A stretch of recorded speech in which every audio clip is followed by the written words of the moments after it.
पुरानी पेंशन की बहाली के मुद्दे पर आंदोलित सरकारी कर्मचारियों के बढ़ते प्रभाव के कारण आखिरकार प्रधानमंत्री नरेंद्र मोदी को झुकना ही पड़ गया और अब पुरानी पेंशन की बहाली के मुद्दे पर आंदोलित सरकारी कर्मचारियों की मांगों को मानने के लिए प्रधानमंत्री नरेंद्र मोदी और वित्त मंत्रालय भी मजबूर हो गया है। आपको बता दें कि केंद्र की मोदी सरकार की तरफ से 1 अप्रैल 2025 को लागू की गई यूनिफाइड पेंशन स्कीम को लेकर के पुरानी पेंशन की बहाली के मुद्दे पर आंदोलित सरकारी कर्मचारियों ने 5 सूत्री मांगों को सामने रख करके उसमें सुधार की मांग की थी। जब केंद्र की मोदी सरकार को इन मांगों के बारे में पता चला तो केंद्र की मोदी सरकार ने सरकारी कर्मचारियों की इन मांगों को मानने से इनकार कर दिया था। इसी के बाद सरकारी कर्मचारियों केंद्र की मोदी सरकार के बीच तनातनी शुरू हो गए थे और इसके बाद पुरानी पेंशन की बहाली के मुद्दे पर आंदोलित सरकारी कर्मचारी पूर्ण रूप से यूनिफाइड पेंशन स्कीम यानी यूपीएस का बहिष्कार करना शुरू कर दिए थे। अब उसका नतीजा केंद्र की मोदी सरकार को जब सामने दिखने लगा तो मजबूरन केंद्र की मोदी सरकार अब पुरानी पेंशन की बहाली के मुद्दे पर आंदोलित सरकारी कर्मचारियों की मांगों को स्वीकार करने के लिए मजबूर हो गई है। माना जा रहा है कि पेंशन अदालत में पुरानी पेंशन की बहाली के मुद्दे पर आंदोलित सरकारी कर्मचारियों की तरफ से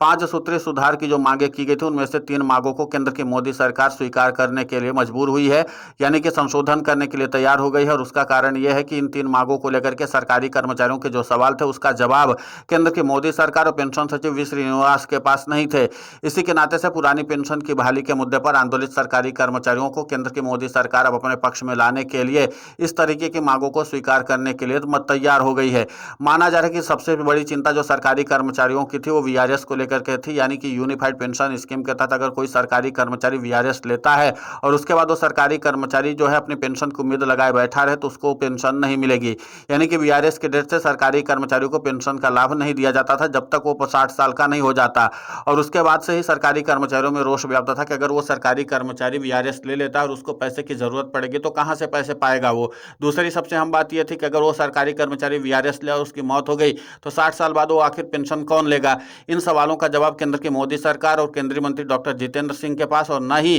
पेंशन सचिव वी श्रीनिवास के पास था। लिहाजा अब केंद्र की मोदी सरकार के तरफ से सूत्रों के हवाले से जो जानकारी निकलकर सामने आई उसमें यह है कि इस बार वीआरएस को लेकर के सरकारी कर्मचारियों की जो मांग है उसको ज्यों का त्यों स्वीकार करने के लिए सरकार राजी हो गई है। हालांकि आधिकारिक तौर पर जानकारी नहीं दी गई है, सूत्रों के हवाले से जानकारी है। इसके अलावा सरकारी कर्मचारियों की कुछ और प्रमुख मांगे थी, उनमें से 2 और मांगों को मानने के लिए तैयार हो गई, यानी कुल 3 मांगों को सरकारी कर्मचारियों की जो थी उनको स्वीकार करने के लिए केंद्र की मोदी सरकार तैयार हो गई है और जो सरकारी कर्मचारी चाहते हैं उसके ही आधार पर सुधार किया जाएगा। लेकिन 2 अन्य मांगों को केंद्र की मोदी सरकार ने छोड़ दिया है, उसको सरकारी कर्मचारी को ही स्वीकार करना पड़ेगा, यानी केंद्र की मोदी सरकार उसमें कोई संशोधन नहीं करेगी। तो कुल मिलाकर के पुरानी पेंशन की बहाली के मुद्दे पर आंदोलित सरकारी कर्मचारियों की तरफ से चलाए गए यूपीएस के बहिष्कार के कारण ही केंद्र की मोदी सरकार को ये मांगे स्वीकार करने के लिए मजबूर होना पड़ा है। इसका कारण यह है कि पुरानी पेंशन की बहाली के मुद्दे पर आंदोलित सरकारी कर्मचारियों ने यूपीएस के खिलाफ एकदम मोर्चा खोल रखा था। दूसरी सबसे अहम बात यह थी कि इसके नाते से पुरानी पेंशन की बहाली के मुद्दे पर आंदोलित सरकारी कर्मचारियों का मूवमेंट लगातार हवा ले रहा था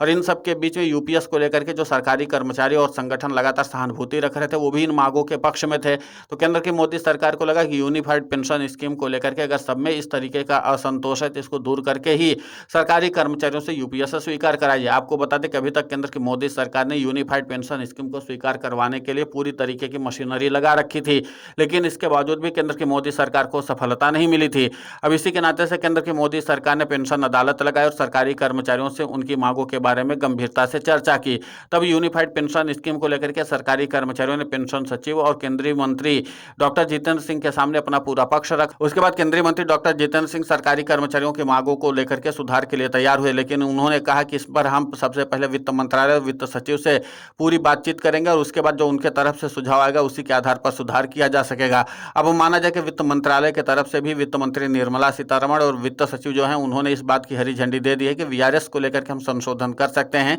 यानी अब कोई कर्मचारी अगर यूनिफाइड पेंशन स्कीम के तहत रिटायर होगा तो उसको वीआरएस की डेट से ही पेंशन का लाभ दिया जाएगा। और इसी को लेकर के सरकारी कर्मचारियों के बीच और सरकार के बीच तनातनी बनी हुई थी। तो केंद्र की मोदी सरकार फिलहाल इस तनातनी को दूर करने की कवायद में जुटी हुई थी और इसीलिए सरकारी कर्मचारियों की मांगों को मानने के लिए मजबूर हुई है। हालांकि पेंशन विभाग के सचिव ने अभी इस बात की जानकारी आधिकारिक तौर पर नहीं दी है, लेकिन माना जा रहा है कि बहुत जल्द जब 2 हफ्ते पूरे हो जाएंगे केंद्र की मोदी सरकार की तरफ से संशोधन को लेकर के, तब केंद्र की मोदी सरकार इस मामले में आधिकारिक तौर पर जानकारी दे देगी। लेकिन इतना तय है कि पुरानी पेंशन की बहाली के मुद्दे पर आंदोलित सरकारी कर्मचारियों का यूपीएस बाइकआउट का मुहिम जो था वो लगातार रंग लाता हुआ अब दिख रही है। इसका कारण यह है कि पुरानी पेंशन की बहाली के मुद्दे पर आंदोलित सरकारी कर्मचारी इसी को आधार बना करके लगातार अपने मूवमेंट को आगे बढ़ा रहे थे। एक तो सरकारी कर्मचारी एनपीएस से पहले से ही त्रस्त थे, उसको उसको भी और ज़्यादा मॉडिफाई करके केंद्र की मोदी सरकार लाने की कोशिश करी। यूनिफाइड पेंशन स्कीम, उसमें भी सरकारी कर्मचारियों ने जिस तरीके से खामियां गिनाई, उसके बाद अब केंद्र की मोदी सरकार के पास यही रास्ता बचा कि आखिर सरकारी कर्मचारियों से अगर यूनिफाइड पेंशन स्कीम स्वीकार करवाना है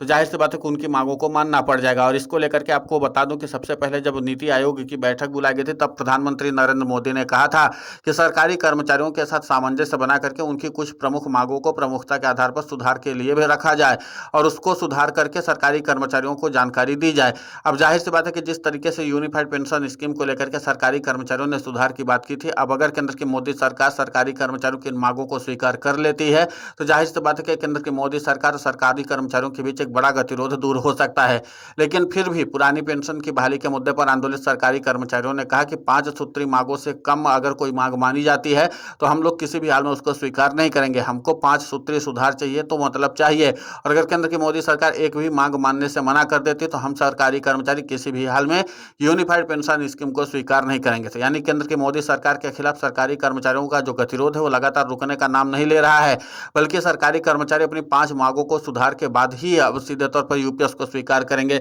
और अगर वो 5 मांगे केंद्र की मोदी सरकार मान लेती है तो जाहिर सी बात है कि फिर यही यूपीएस जो है ओपीएस बन जाएगी, यानी कि ओपीएस की तरह ही लाभ सरकारी कर्मचारियों को देना पड़ जाएगा। और इसीलिए केंद्र की मोदी सरकार यूपीएस में सुधार करने के लिए आनाकानी कर रही थी, लेकिन जब यूपीएस फ्लॉप होने लगी और पूरी तरीके से इस पर बट्टा लग गया तो मजबूरन केंद्र की मोदी सरकार सुधार के लिए तैयार हुई है। फिलहाल इस पूरे घटनाक्रम को लेकर के आपकी प्रतिक्रिया बहुत महत्वपूर्ण होती है, आप हमें कमेंट करके जरूर बताएं। साथ ही पुरानी पेंशन की बहाली के मुद्दे पर हम लगातार आंदोलित होकर के खबरें चला रहे हैं। आप हमारे समर्थन के लिए चैनल को सब्सक्राइब करें, खबर को ज़्यादा से ज़्यादा शेयर करें ताकि पुरानी पेंशन की बहाली का मुद्दा और बुलंद हो।